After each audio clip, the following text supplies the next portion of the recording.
And he says, "You don't got to go to the towers today, bud." And I was like, "What are you talking about? Why?" And he goes, "They're not there." And he just points at the TV. I am a good boy. My heart is pure. I got catfished. Big. She was very, very, very big. It was stomach churning. It was so revolting to see that several serial killers have hung out there and frequented the place. Christians don't go around cutting people's heads off. So this town is called Ravenna. Yeah, Ravenna Fires. Yeah, Ravenna, Estill County, Kentucky. Scout, very nice.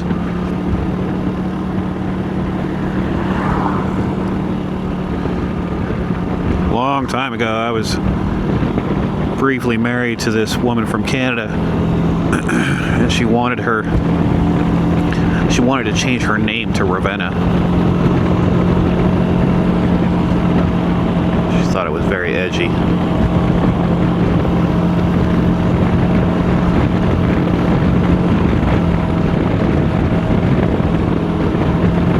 That's kind of an interesting story, I guess.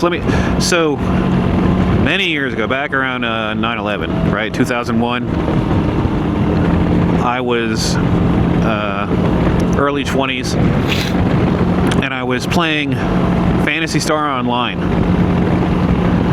and I met this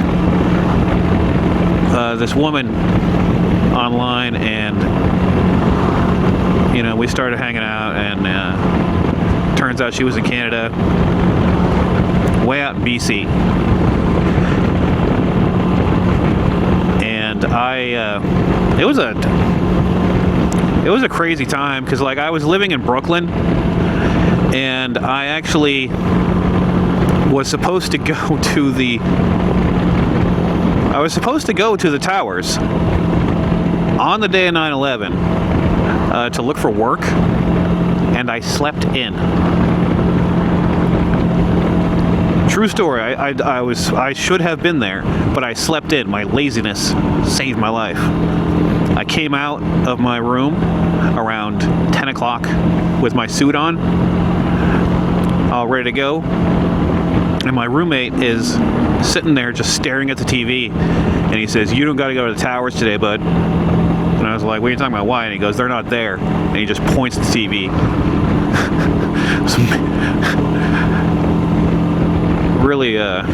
Really something. And the Tuareg rider won't give me that. That's crazy. But so I was in his ex-girlfriend was there. She was a bike messenger, and she died, which weighs 52. We're staying on 52. This has been a good road. Yeah, we're staying on here. His ex-girlfriend, he'd only broken up with her like 2 months before that, and she was in the towers and died. Crazy stuff, man. We went out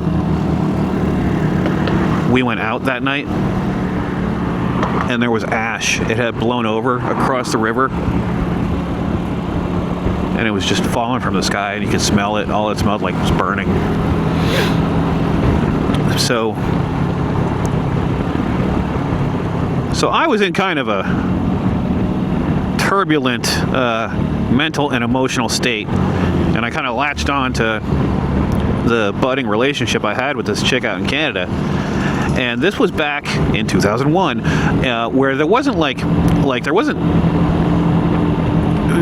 people were still really Gen Xers like myself. We were still really cautious about giving out info online. You want my phone number? Are you insane? That kind of thing. So we never video chatted. All I ever saw of her was from one picture she sent me. But I was in a bad state, I was kind of adrift in life. I didn't know what was going on. 9/11 just happened. Everything was so turbulent. So I was like, you know what? I'm coming out there. I'm moving out there. So I packed up all my stuff and I took a Greyhound from Boston to Vancouver. And let me tell you, man,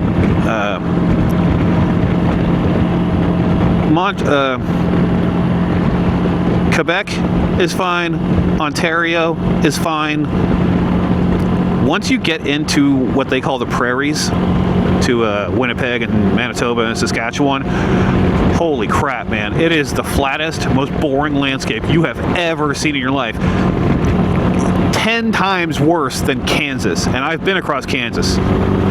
It was just like awful, like just flat, brown, dead land for days and days, like literally 3 days.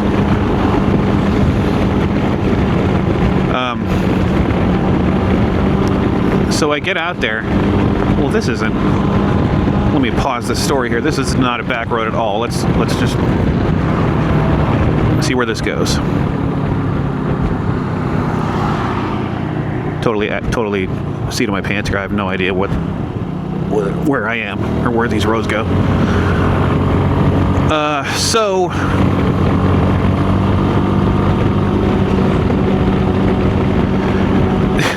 there was on the bus, it was a whole it took like a week, you know, and there was this like traveling group of European hippies, you know, like dreads and patchouli and that kind of thing.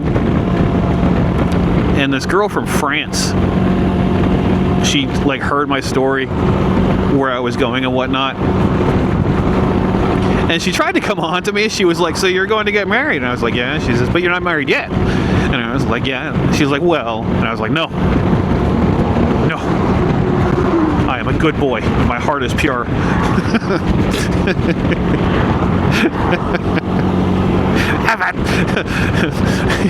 Back off, you succubus. And yeah, the ride was crazy.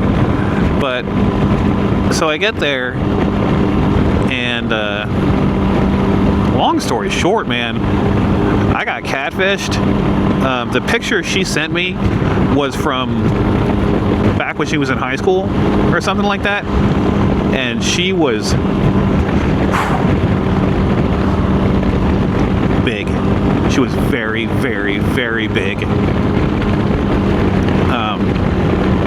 But me, being a stupid idealist, I was like, I don't care. I understand.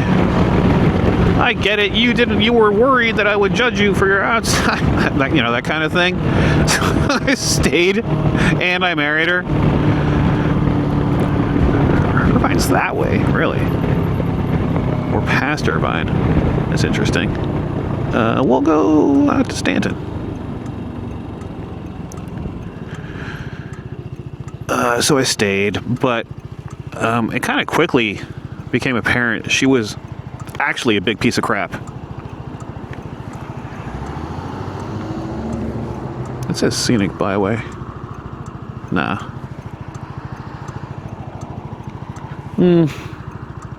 Actually, yeah. We'll go that way.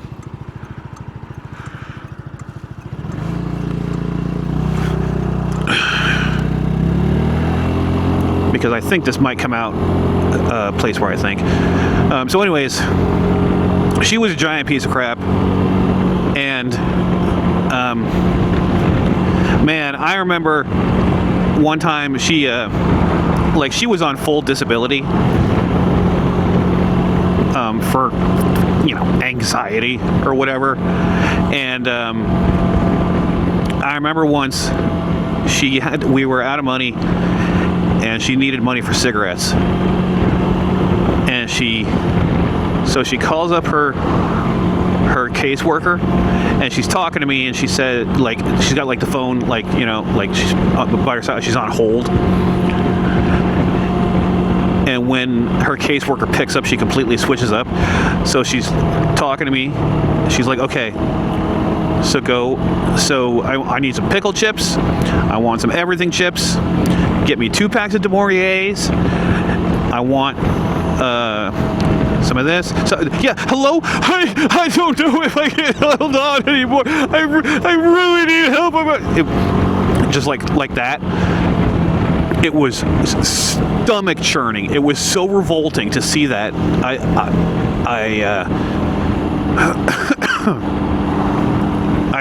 I could not believe that could exist, that people were like that. It was so just revolting, just repellent, just the most disgusting thing. I was, young, idealistic,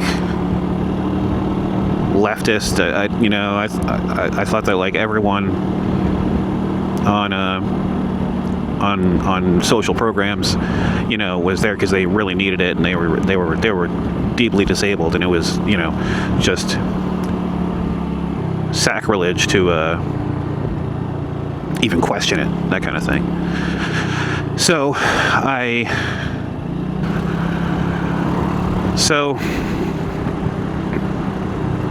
we ran out of money for my visa, right? Like, we got married, but when you get married in Canada, that doesn't like automatically make you a citizen. You still have to like get papers and stuff done. I guess we'll take the left here since this is a different road.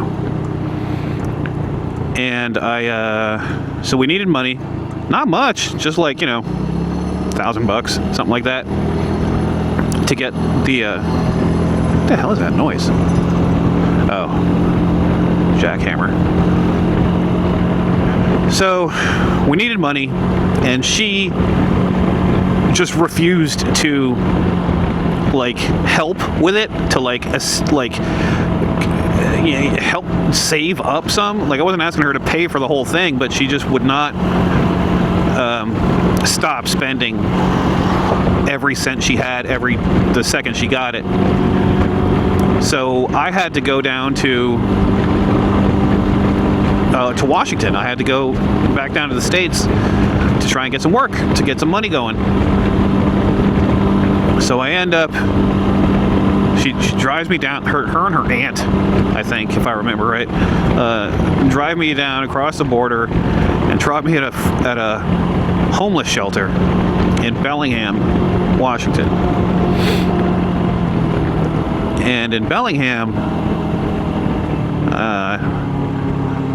I had quite a few. Oh, I know where I am. Okay, we're gonna go straight.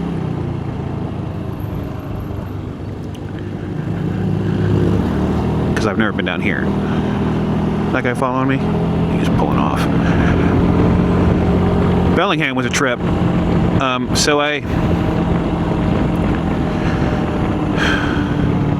So someone rich must live up there. Here we go. Now we're back into it. Yeah. So I'm in this homeless shelter, and I'm only there for a week-ish, because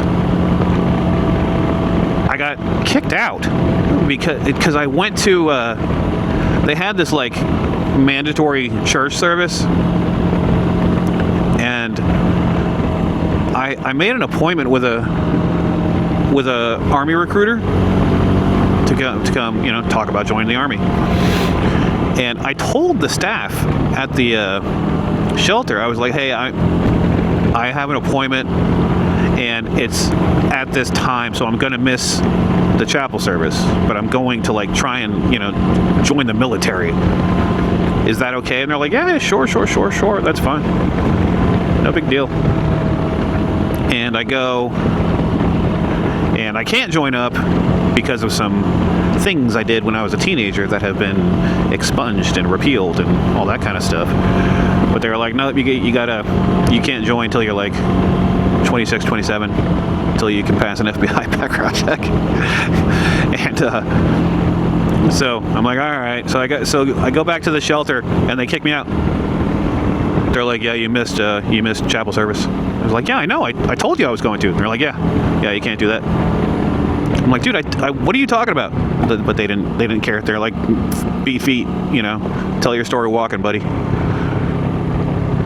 And the shelter was full of junkies and like crazy people. I was completely normal. So maybe that's why they were like, you're gonna be okay. So is this the mountain road that I came down? Well, whatever. If so, no, that doesn't look familiar. So I kicked out, and this is like around noon. So I'm like, okay. So I've got a big heavy duffel bag, all my belongings, and I just start walking, and I like poke my head in. I don't know how many stores. Pretty much every store I could find. I just walked in. I was like, "Hey, are you hiring?" No. And I'm just for like 6 hours, 7 hours. I'm going up and down the streets looking for work. Can't find work. Can't find anywhere to, I'm starting to get really disheartened. I'm like, well, I guess I'm sleeping in a bush tonight. I don't even know. Like, I never dealt with this. This is a whole new experience for me. I guess I'm sleeping in a bush or something like that. And it's getting dark, and I find myself in front of the waterfront bar in Bellingham, Washington. I didn't know this at the time. I'm going to put something on screen here. This was called like the most dangerous bar in America or something like that. There have been like multiple articles written about this place because like several serial killers have hung out there and frequented the place. Let's go right. This looks even more back roady.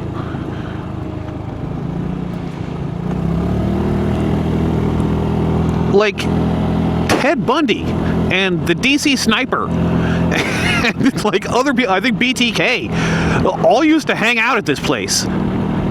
Okay? And I walk into this place, young, lost, homeless, desperate guy with a duffel bag on my back. And I just walk into the bar and I drop the duffel bag and I'm like, hey man, are you hiring like a server or a dishwasher or a bar back or a bartender or literally anything, man? And he's just like, no, I'm not, sorry. So I'm just standing there, like the last rays of sunlight are going out. I'm just standing in this serial killer bar, like a lost puppy, staring at, just kind of like staring into the distance, just like, what do I do now? And I hear this voice say, hey buddy, you need a drink? And I look over, and it's a guy wearing a Red Sox hat. And I've been living in Boston, so it was like, it was perfect. And I say, yeah, I could use a drink. And he says, sit down. And I sit down. And he goes, Sam Adams? And I'm like, yes. So he orders me a Sam Adams. And I'm like, thanks, buddy, I appreciate it. And he said, so what's going on? And I tell him the whole story. And he's like, and he seems totally normal at this point. Foreshadowing. Wow, that's cool. He seems totally normal. And he says, well, if you want, you could crash at my place, man. You can like sleep on the floor. And I'm like, you know what? Totally, dude. Let's do it. And so we go back to his place. He's like in his he's kind of middle-aged, indeterminate kind of age. I was 20, 22-ish, something like that. He was like 40, 50s, something like that. I could still picture him pretty perfectly, but he was a very strange man, very kind of indeterminate looking. And he was tall and skinny, wore glasses, and we go back to his place, and so we're sitting down, and he goes, you want some wine? And I'm like, yeah, sure. And he's like, all right. And he goes in the bathroom, and I hear him like rooting around, looking for a corkscrew, and he can't find one. So he like, I'm in the living room. I'm around the corner. Excuse me. I'm in the living room around the corner in this little apartment, so I can't see what he's doing. And I just hear like tink, tink, whoosh. Ah, shit! And I go in there, and he smashed the neck of the bottle off with a hammer, and it just like, of course, spilled the whole bottle into the sink. There was like none left, and he's like, "Damn it!" And I'm like, "Bro, what are why'd you a hammer? Really?" And he's like, "Yeah, I couldn't find a corkscrew." And I'm like, "Oh, okay, all right." And he's like, "Oh, just forget about it. I'm just gonna go to bed." And I'm like, "Yeah, sounds good, dude. Sounds good. So I'm just gonna right here on the floor." And he's like, "Yep." And I'm like, "Okay, thank you. I'll be out of here in the morning." And he's like, "Ah, no worries." And he goes to sleep, and I go to sleep. Maybe, I don't know, sometime later, I don't know what time it was, maybe 3 in the morning, something like that. I am woken up by this psychopath jumping up and down right next to my head. And he's going, savings and loans, business as usual.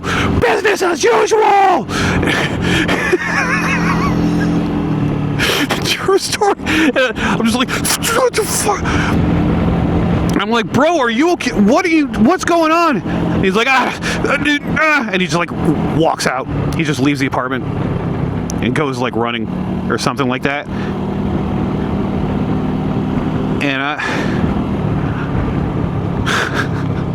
And I stay there. I don't take that as a sign to like get the hell out. I'm just like, that was weird. And I go back to sleep. Then the next day, I go out and I'm looking for work. Still can't find anything, and I come back, and he's like, "Any luck?" And I say, "Nah, man, no luck yet." And he says, "That's all right." And I say, "What'd you do today?" And he said, I do my usual." I'm like, "Yeah, what's the usual?" And he said, I go around to all the churches around here, and I ask them for bread, and they never give me bread. I'm like, okay. You do that every day? He's like, yeah. One day they're going to give me bread. I'm like, neat. Right on. Okay. Speaking of, do we have any food here? And he's like, yeah, go look. And there's actually plenty of food. The apartment is actually like clean, and there's food. It's kind of strange. And I come to find out that this guy is like, he's kind of like a trust fund kid, but he's crazy, like obviously. So his parents, like, he has a legal caretaker and a legal team that like just pays his bills and keeps food in his house and whatnot. I find all this out after watching him sit in he just sits in his easy chair, and for like an hour This is after the whole church bread thing. For like an hour, he keeps doing this quote from Platoon. He just sits there kind of rocking and just just like laughing to himself. He just keeps saying over and over, I don't know, man, Christians don't go around cutting people's heads off and shit. I don't know, man, Christians don't go around cutting people's heads off. And for like an hour he did that. And I was like, so you don't have a job? And he's like, nah. And I'm like, well, how do you pay for this place? And that's how he's like, well, my parents are rich, and they thought I couldn't fit into society and whatnot, so they took away all my legal rights. And now I just sit here. I'm just a shame to them, And I'm like, all right. I'm like, your parents are rich? He goes, yeah. What do you think it would take you to like get out of here? I'm like, I don't know. I really can't. I really need a place, like an apartment or something like that. But like I can't get a job if I don't have an address. He's like, yeah, that makes sense.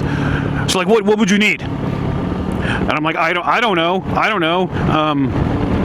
There's a motel up there that has a monthly rate of $1,000. I'm sure I could find a job in a month.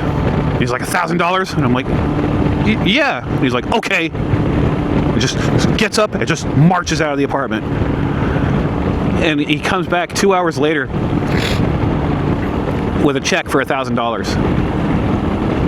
That he just like went to his lawyer, his caretaker, whatever, and just got the money. He goes, here, get out. Good luck. I'm like, okay, thanks. Appreciate you. I take off. And I got a month in the motel. A very crappy, very, very crappy motel. And from there, like, hijinks continued. I tried selling vacuum cleaners, Kirby's, which are magnificent machines. I'd love to have one, but I am not a salesman. I'm just not. So I did that for, I don't know, a week and a half, something like that. And I got the owner to give me like $500, something like that. Because I was like, you told me if I worked here that I would not have a problem paying my rent. Well, it's been, 2 weeks and this isn't working. Okay, so I need to be paid for my time. He did not like that, but he gave me $500. So then I went in a next sales job. It was like selling trinkets, like pens and little toys and just random crap. Door to door, like business to bit, like just going down the street and just, wow.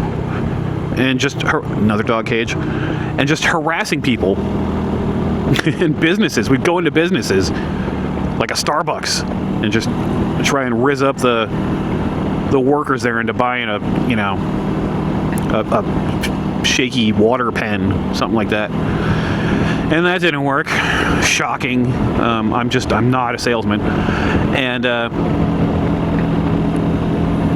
it's getting towards the end of the month, and I'm getting kind of no. One of the salesmen who also was working there was this guy named Walter. Monkey Paw Society. Look at that. That creepy ass. Sheesh. I met Walter selling the trinkets. Walter was this Polish kid. Big boned, big, like 6 feet, very fat, very, very stout. And over the weeks that I was selling trinkets, we kind of became friends. And And he said, well, dude, you could stay at my house. And I was like, really? He goes, yeah, no problem. So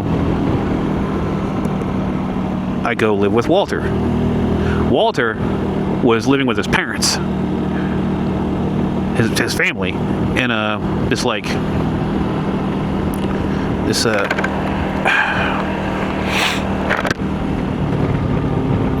in a trailer, I guess you'd call it.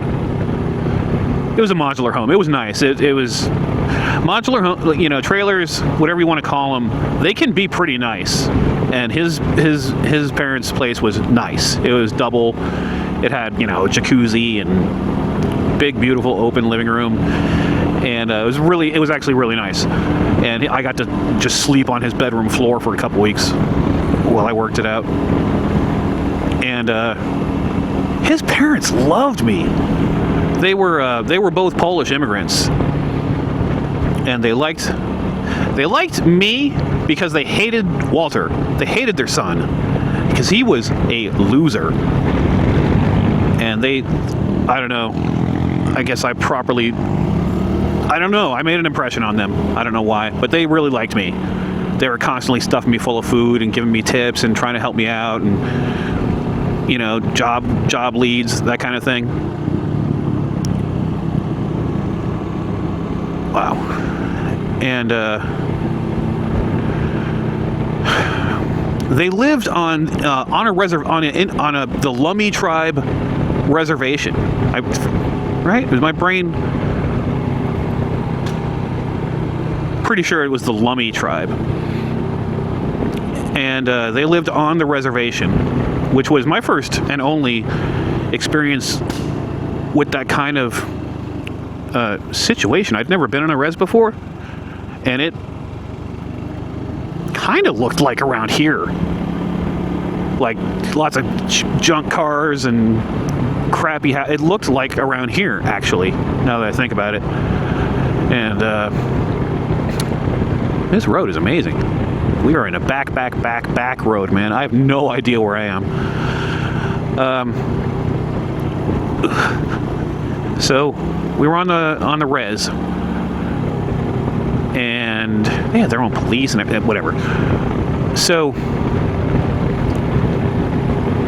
Walter's dad lets me know about there's a lumber mill that's always hiring, and I go check it out, and they are indeed hiring, and I get a job there, and I'm like, okay, well, I need a car, because the mill was like, you know, 15 miles away from the house.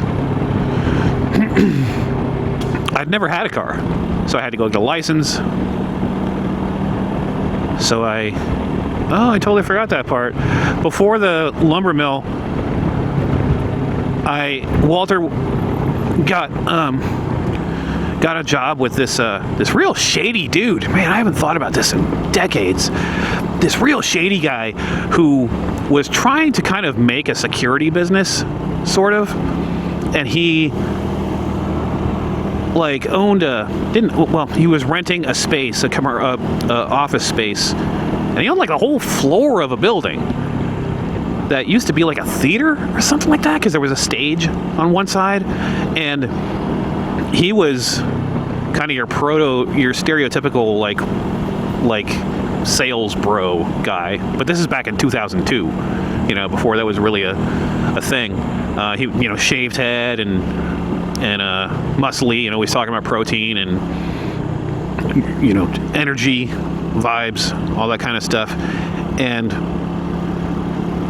Walter and I worked for him for like a week and a half, and he didn't really know what he was doing. He was just like, oh, I want to sell security stuff, so get on the phone and do it. And I'm like, okay, what are we selling, and how do you have a client list or like a call list? Like, who am I calling? He's like, no, you got to have initiative, man. I need you to figure this out. Just make it happen. And I'm so we just kind of effed around for like a week because we had no idea what he wanted us to do. And I remember, oh boy, Where are we? This is not the native habitat of the helix. Whoa, whoa boy, whoa boy. I guess the road. This is crazy. I think I'm gonna turn around. I don't know how far this goes, or if it joins another road. We'll go down to that turn there, and we'll see.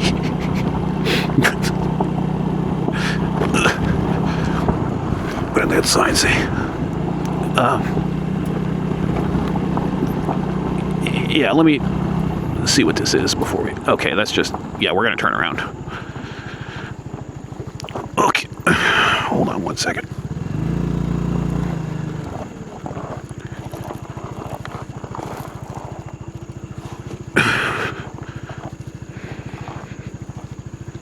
Come on.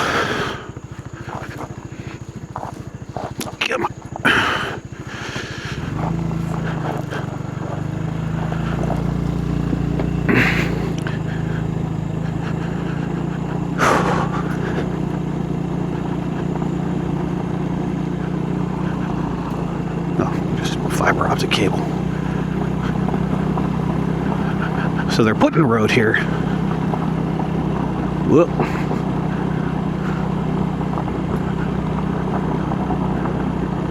We sliding all over. Just keeping it at 20. Just gonna let the back end do what it wants to do. We're not gonna overthink this. 10-inch rear wheel.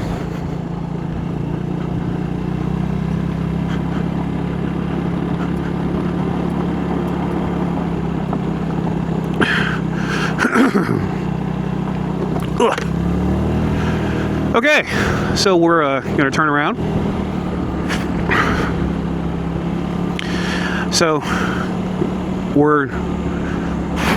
excuse me. So we're working, quote unquote, for this guy for a week, and he comes into the office one day, and one of his eyes is completely blown out. Like all red, like his whole eye is red, the sclera, whatever, the white of the eye, it's all red. His pupil's bleeding. And we're like, wow, what happened, bro? And he said, I owe some money to some people. We're like, okay. Yeah, we're gonna work elsewhere. So Walter, for the rest of this time that I'm this story, it just stops working. He just lives at home, so he doesn't have giant pressure. I have to make something happen. So I learned about the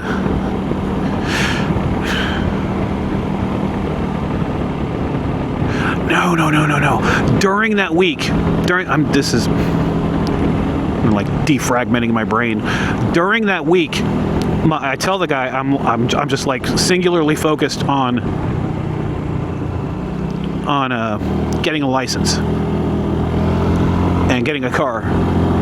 I've never had either, because in Boston the T takes you everywhere. You don't have to have a car in Boston. So I'd never had a car before, and he's like, all right, man, all right, I'll help you out. And he lets me use his girlfriend's Audi A4 to take the license test. I take it. I get my license. No problem. First time I ever had a license, no big deal. So I get that, and then the stuff with the eye happened, and we quit, and we go back. And I tell Walter's dad, I can't remember his name, I hope he's doing okay. He was really nice. I say, yeah, I got a license now, I just need to get a car. Because there ain't any jobs here on the reservation. And he says, well, you could have that car out there. And he points out to a car that had been sitting on the road the whole time. I didn't even know it was his. But I I say that, oh, that car works? And he says, yeah, it's fine. It just needs a starter. It needs a new starter. And I'm like, oh, okay. And I had never done anything mechanical in my life at that point. So I was like, oh, okay, just needs a starter. No big, right? You don't seem like it's a big. He says, yeah, no problem. I'm like, okay. So we go to the junkyard.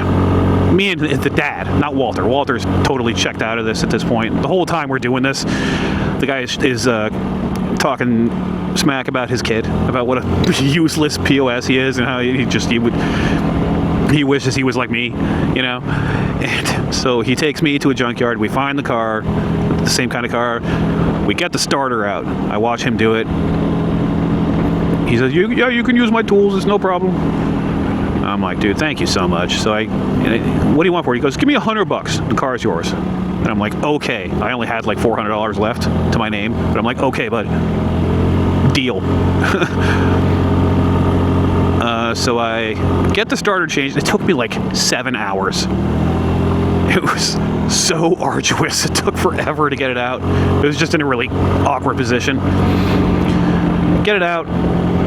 Get the car moving. Windshield wipers don't work. Yeah, no problem, man. Just put some Rain-X on the windshield, you know. As long as you're going over like 30, 40 miles an hour, the wind just comes right off.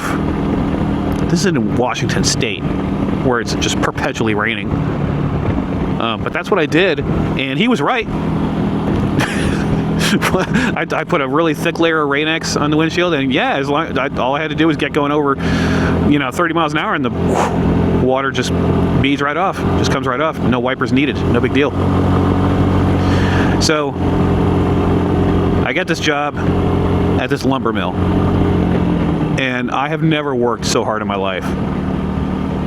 Like just straight labor. Like it was kind of equal to being in the Army. Like it was so rough. I have so much respect for people who work in lumber mills since I've done it. Man. But I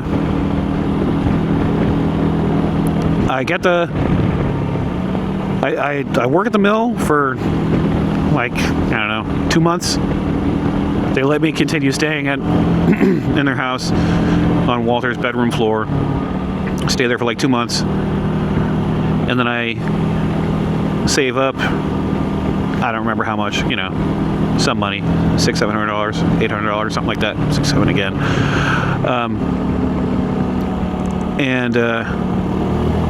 I sneak back across the, I don't sneak across the border, I just drive back over, and they just kind of let me for some reason. I think because I had my visitor temp visa was still active, so I just went back up. And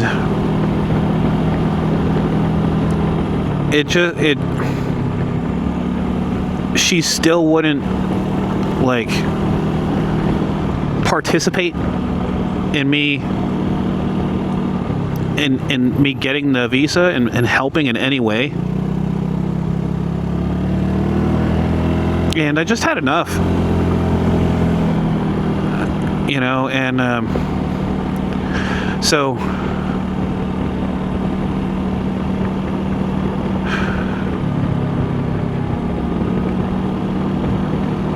I just kind of self-sabotaged my way out of there. I started talking to some other chick and made it really like obvious. And so she was like, we're done, broke up with me. And I left, and I don't even remember how I got home, because I went back to Boston. I don't think I took another bus. I think I flew. I don't remember. Oh, right, yeah, because I ended up leaving most of my possessions there, and she just threw them out, which still hurts. I had a very tasteful anime collection. I had like 50 VHS tapes from working at an anime store before. And I lost all that, but it's the price you pay. So I get home and just stopped talking to her. I just broke contact, and it didn't really, the marriage really never came back up again until, I don't know, 4 years later. Sounds about right. 4 years later, when I was getting married again, and I was like, talking to a lawyer, I was like, this is a Canadian marriage. Do I even need to, like, get this sorted out? Like, it never went anywhere. I didn't get a green card. And he was like, no, you got to sort it out. So I did what's called a publication divorce. I'd never heard of that before, but apparently if you're married to someone and it's this exact scenario. It's like if you're technically married to someone but you haven't spoken to them in forever and ever and ever, and you don't know where they are and you don't have any contact information, you can do a publication divorce where the lawyer will put out a tiny little ad in a newspaper local to your wife's last known location. A tiny little ad in a local newspaper that says something to the effect of, "Hey, X, Y is looking for you, and to divorce you. Respond to this ad within 30 days, if for comment, or otherwise the marriage will be ended." And that's what I did. And 30 days passed, and no word. So then the divorce was finalized, and I was free to marry again. Yeah, so that's the Canada story.